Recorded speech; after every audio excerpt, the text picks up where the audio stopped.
Hey, it's Raoul. Today's subject, the strange intersection between vampires and growing up, which ironically is kind of impossible if you are an actual vampire.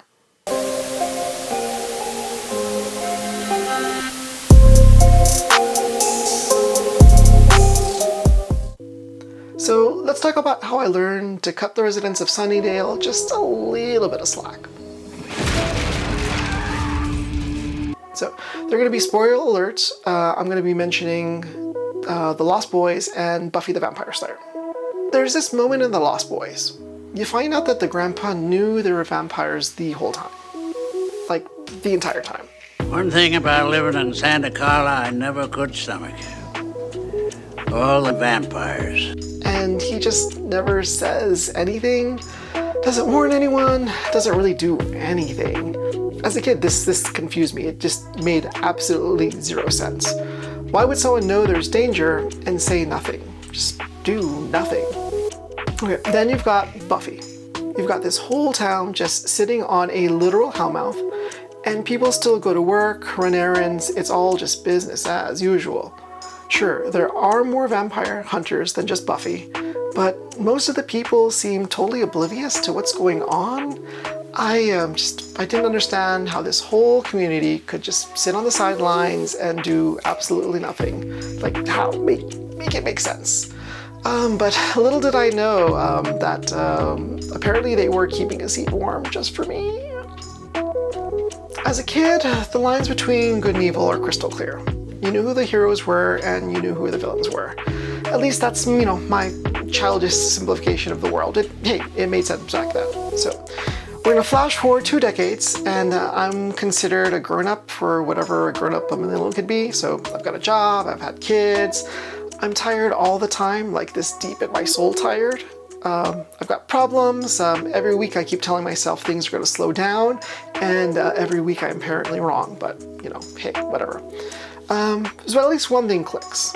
I don't have the answers for the world's hardest problems, but I've lived long enough to understand how people end up just surviving.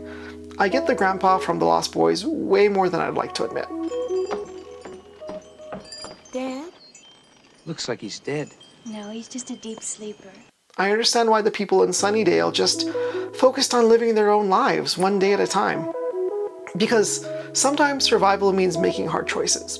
You lift some people up, you leave others behind. Some people accept that. Others, like myself, still wrestle with it every day. So today, I'm not asking for solutions. I'm asking for honesty. Have you felt this? Like you're witnessing the end of the world and you have no clue what to do? Like you want to fight and keep your day job, but you're not sure how or if it's even possible? If you found something that helps, drop it in the comments. I know I need it. Maybe someone else does too. To answer my own question, sometimes my phone feels like a portal into another hellacious universe.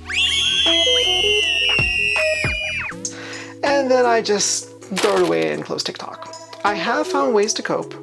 I take solace in gratitude. My friends, I don't know what it is today that gives you a sense of joy or gratitude or appreciation, but whatever it is, I want you to hold it, cherish and nourish it, and sprinkle as much of the juicy goodness of it as you possibly can into the lives of other people, because Lord knows, and the ancestors do too, we could all use a bit more of it.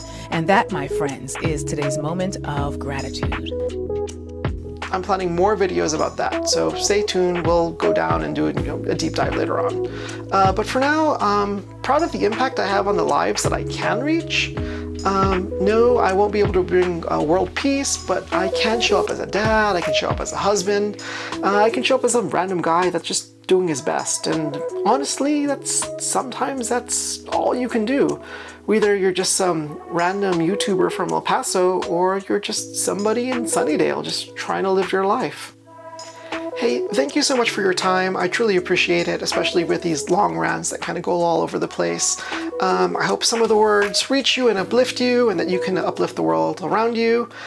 So please take care of yourself, and when you can, be excellent to the folks around you. Thank you, and I'll see you next time.